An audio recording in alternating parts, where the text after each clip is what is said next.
Hello YouTubers, my name is Mike. Welcome to my backyard garden. Today I'm going to harvest some basil. I've had a request from our friend Vicky to show how I harvest my basil so that it keeps reproducing as much as possible. And so here we go. Here's one of my plants in soil. And what I'm going to do is peek underneath. And if you can see where the new leaves are coming out right here, see those two new sets? I'm going to clip right above it.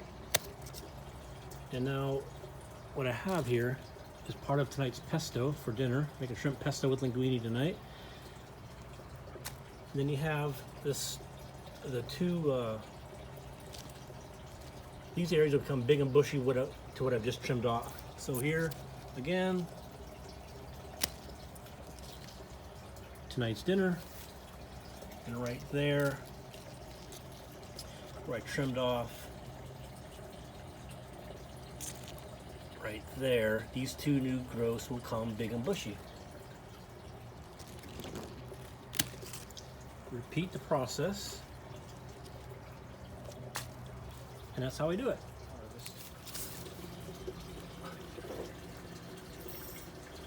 Here are the plants afterward.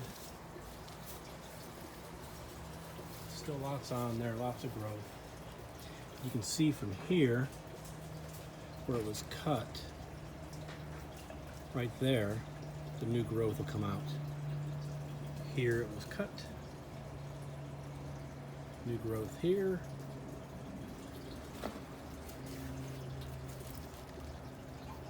Here it was cut, new growth. Cut there, the new growth.